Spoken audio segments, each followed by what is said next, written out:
Hi everyone, this is Jeff Ludwig, the Director of Education at the Seward House Museum, today presenting our next installment for the 150th anniversary of Mr. Seward's final trip around the world. We've taken him pretty far. Maria left you last month with Mr. Seward having arrived in Rome, having a pretty interesting time. He spent a good deal of time at the Colosseum, doing some sightseeing. I'm going to pick up today at the start of August 1871 with him still there in Rome, and we're going to follow him through the month of August all the way to Paris. We've got about 1 month left after this to get Mr. Seward to the rest of Europe, London, and then on to New York. So as I say, Mr. Seward was still in Rome when August began in 1871.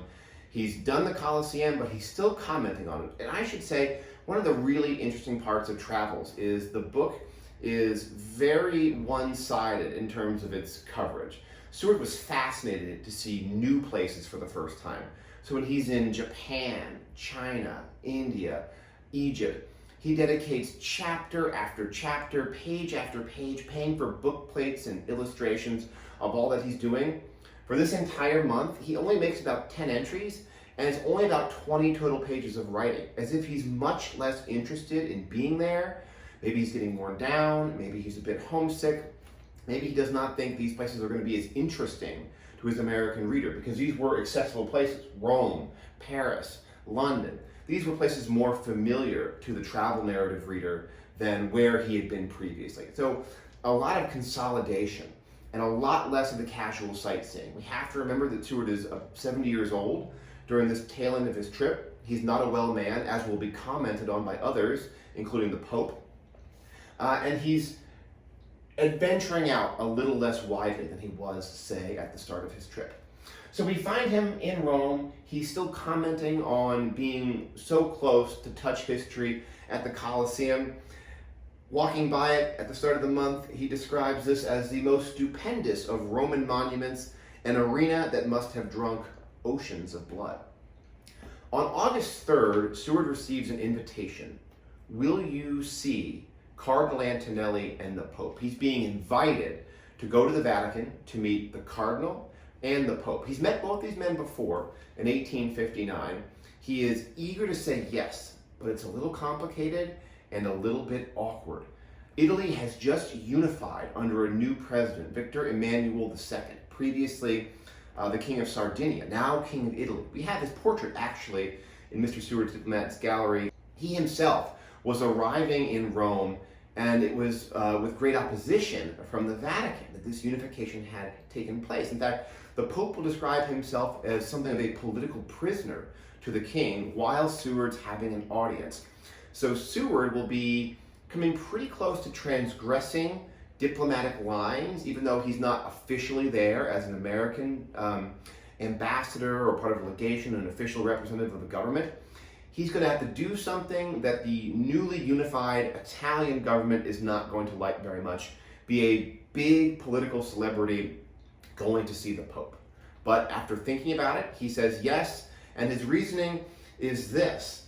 He says that these men were among the few statesmen of Europe that had always been just and liberal towards the United States during the war. These were stalwart allies. The Pope, in fact, had wished Seward well 12 years earlier when he visited a major party hopeful to become the 16th president of the United States. The Pope extended his best wishes for Seward to receive that office. He saw in Seward a friend of the Irish Catholic community in the United States and was happy at the prospect of seeing Seward again. So he agrees to go on this pretext that it is paying back a debt, a political wartime debt. So he goes to the Vatican, where he's first received by Cardinal Antonelli. And I'm going to read to you Seward's description. He's brought through the Vatican, through some grand hallways and processionals, to the suite of apartments of this cardinal, who's really interesting. Unlike cardinals today, Antonelli is not actually an ordained priest.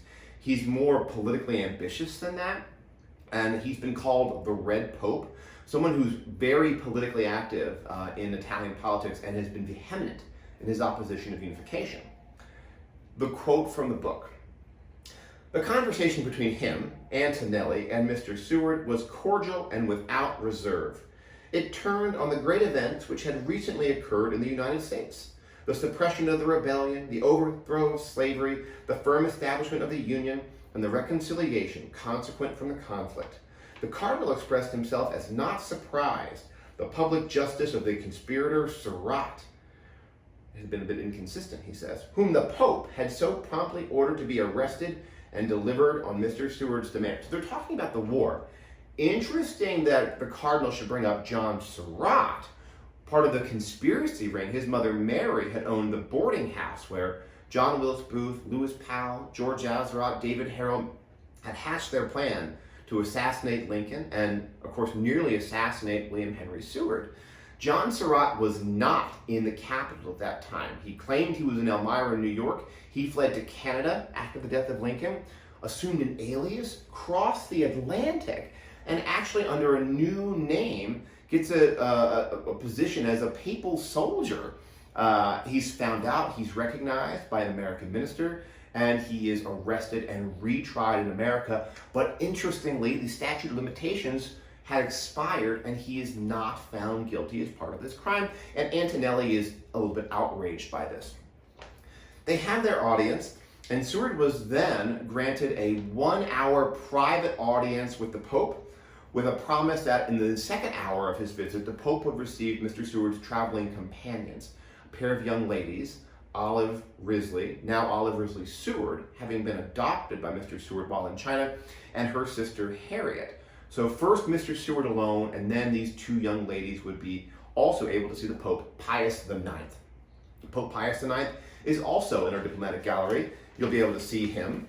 And Seward goes on pretty good detail for this very skimpy part of his book on what this audience was like. I'll read to you now from the Travels. Upon entering his chambers, the Holy Father instantly arose and, coming to the door, extended both of his hands, taking those of Mr. Seward. On a slightly raised dais at the upper end of the chamber were 2 chairs by the side of a small writing table. The Pope placed Mr. Seward in one of these and sat down in the other. We are informed that hitherto this form of reception has been accorded only to sovereigns and princes. His Holiness opened the audience by expressing to Mr. Seward a grateful appreciation of the liberality and sympathy which he always experiences at the hands of the American people, and his gratification of seeing Mr. Seward again at Rome. Mr. Seward said that in a time when many European governments and statesmen were very illiberal and unfriendly to the United States, meaning the Civil War years, His Holiness had proven himself just, considerate, and friendly.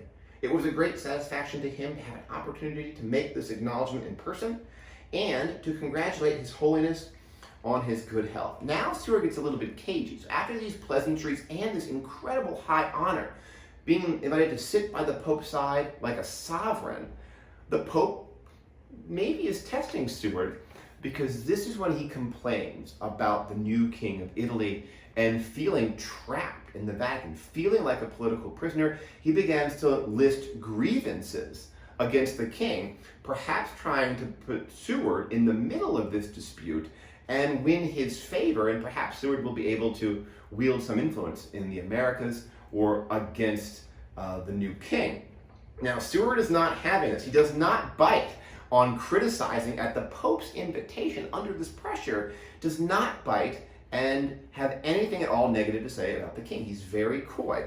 Instead, here's what he says. Holy Father, the question of the change in relations between you and the King of Italy is a new one. Hardly yet ripened into a general discussion. It's just happened. There hasn't been nearly enough time to weigh in. I can't possibly have an opinion yet. It's all still unfolding. What a dodge. And then he says to the Pope, the world is watching. Have some heart. He is convinced, he tells the Pope, that the people of the world are prepared to render unto Caesar the things that are Caesar's, and render unto God the things that are God's. Your heavenly kingdom, your influence as the Pope will not be seriously challenged. If the Pope was offended by this dodge, he doesn't show it. He actually cups Seward's face in his hands and runs them along the deep gouges and scars. If Antonelli was interested in Seurat, the Pope is seeing a very different Seward, only 12 years older, but a broken man compared to the younger, up-and-coming would-be president. Seward's nearly killed, of course, in that assassination conspiracy, deeply scarred along both sides of his face. And as the Pope will say, your hands are infirm. He can barely use them. They're shaky. He's lost the ability to use much of his right arm. So he's basically caressing Seward's face and tells Seward that his very survival, his life, was a miracle. Soon enough, it's time for the ladies to come in for their audience, the Risley women. And they are brought into basically what is a throne room, a large chamber in the Vatican, where they are told that they are entering the same space in which the Pope, Pius IX, actually received and blessed Maximilian and Carlotta's invasion of Mexico to establish a throne there. Of course, Maximilian and Carlotta are in our diplomatic gallery. You can see those. Another awkward moment for Seward, for the Pope had blessed this invasion, and of course, as Lincoln's Secretary of State, Seward was very much opposed to this French incursion, this violation of the Monroe Doctrine, and worked very hard to repel them after the war. So another awkward note for Seward and the Pope, neither of whom seems to allow that to sully the experience. A procession of women dressed in black dresses and veils and children clad in white enter. They're carrying lilies for the Pope. It's a lovely ceremony. The Pope takes the hand of both of the Risley girls and tells them, after asking about their travels and their well-being, that he appreciates and is thankful because of Seward's infirmity, that they've been helping him, doing amanuensis, being scribes, taking notes, doing for Seward what he can't do. As part of this journey, because of his injuries, Seward can barely feed himself, let alone take his own notes. And he's reliant upon the Risleys and a servant to help him perform these very basic functions. The Pope pays homage to that. He then, at the request of the girls, blesses their rosaries and blesses them all in a benediction, and the party takes its leave. They're still in Rome. They're still in Rome a whole week later, on August 10th, preparing to wrap up for the next part of their tour. They finally take in some museums and art schools, and then on August 11th, they make their way on their next stop from Rome to Naples, so not terribly far. It takes about 10 hours for them to get there overland. Seward describes the trip as a winding way through native forest, ascending and descending riverbanks and valleys covered with vines and corn. From the mountain-bound coast you describe to the populous brink of the Bay of Naples. They passed right around Mount Vesuvius, and Seward could still see it smoking, smoldering. From his hotel balcony in Naples, he writes that he could see the glare of flame. Whatever he gets up to for this week in Naples, Seward does not tell us. There is no entry from this date until a week later on the 18th. So he sees Vesuvius, he sees these beautiful Italian scapes, and on the 18th, they leave. So they will go now from Rome. They're going to cross the Alps, and they're going to make their way through the Alps to Geneva and Bern in Switzerland. Oh, but excuse me, on the way there, before I get that far, they do stop from Naples to Genoa, one last Italian excursion. Again, very short shrift in the book. Here's what he says. It, Genoa, has shown us its magnificent harbor and almost impregnable fortifications, its narrow but neat and busy streets, the palaces and villas of its doges and noblemen, of many parties and generations, and its cathedrals and churches, all of which have justly won for the city its title La Superba. We have seen its colleges, schools, and universities, its academies of art and science, its manufactories of delicate fabrics and jewelry, its statuary, paintings, monuments, relics, and trophies, of which it is so justly proud. So he does wrap up. His last day in Italy will be August 19th, and in the closing pages of this chapter in the book, he simply says adieu to Italy, making his way now, I'm on my track here, to Switzerland over the Alps. Here he notes eternal glaciers suspend from the peaks of mountains. He's 6,000, 7,000, all the way up to 11,000 feet high, going through the Alps.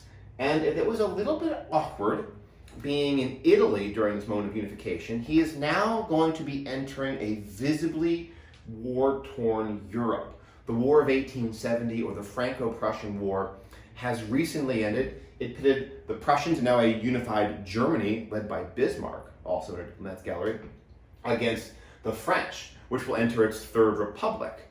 Seward is actually stopped on his way through the Alps before reaching his next destination at Geneva.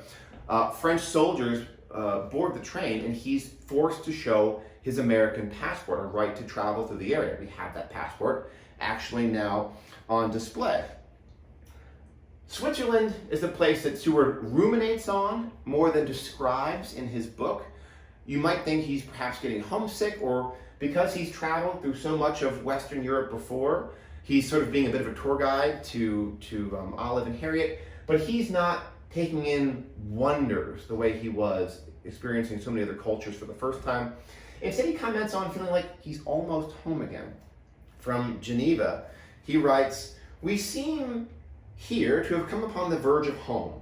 London papers are only 1 day old, New York telegrams only 6 hours old, the hotels are full of Americans. What is it that makes Americans so frequent, haunt, and linger in Switzerland?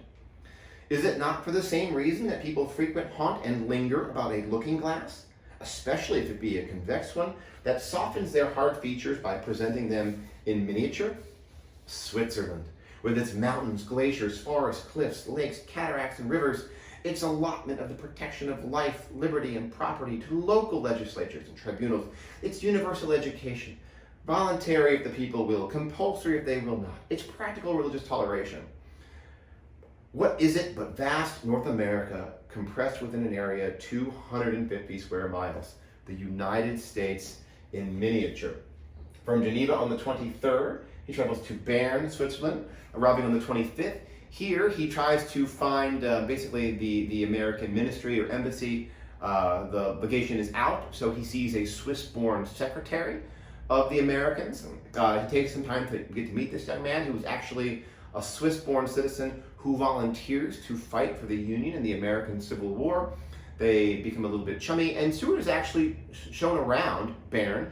He gets to meet some officials and put his theory to the test. Is Switzerland America in miniature?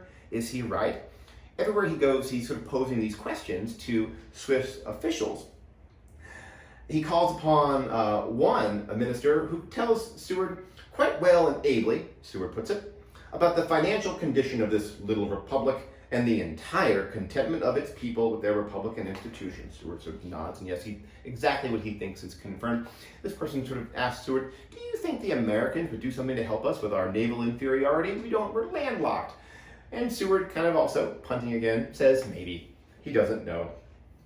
He does not stay in Bern terribly long. He's really just there for almost 24 hours, a whirlwind trip to a place he knows already. He writes at the end of basically this very brief stay in Bern, "And now the capital has been explored. The great town clock, 1100 years old, has struck the hour of 12 with pomp and parade of royal review. We fed the bears at Bern, given a letter of thanks to the veteran and wounded Swiss attaché, and we are entering the cars again which are to convey us through La Belle France to her mourning and disconsolate capital." Her mourning and disconsolate capital, that's right. As Seward notes in the start of the next chapter, when he and his party left Auburn in 1870, the Franco-Prussian War had just begun. In fact, he dedicates a few pages to tracing the long-standing animus between the French and the Prussians, their consolidation of power. He mentions Napoleon III. Now here, famously at the Seward House Museum, we have a set of French imperial china, a gift from Napoleon III's his cousin, Prince Jerome of France, who was himself a nephew of Napoleon I, who dines with Seward in Washington in 1861. Napoleon has fallen on hard times. He's been provoked into a war against the Prussian states with Bismarck. They are battered terribly. By the start of 1871, Paris, is under siege, and Napoleon III himself has been captured in a woeful battle for the French. He will soon be released and sent to exile. He will not receive Seward during this visit, and Seward speaks of a pathos across the French countryside, grim-looking peasants, in his words. He actually writes, "Everywhere he goes, he sees painful manifestations of public and private sorrow and anxiety." He tries his best to analyze what's happening as they approach Paris. He actually meets with an old friend, Lord Lyons, And he's trying to make sense at this birth of the Third French Republic, which will be in place until 1940 with the Nazi invasion, of what's happening. It's a power vacuum in Paris. Who's going to fill it? Napoleon III is gone. Having just seen America in miniature in Switzerland, he hopes it will be a new Republican regime that will rise from these ashes. He doesn't know. And as we start our next month into September, we'll find Seward still in Paris, still looking at this war-torn devastation, this ennui in France, and trying to have some fun. He goes to Versailles, he does some sightseeing in the country, and when we pick up in our next installment, we'll learn more about what Seward does while seeing Paris in these throes during this transitory moment, and we'll follow him almost all the way out of Europe, and as the map shows, back to New York. Thank you so much for tuning in.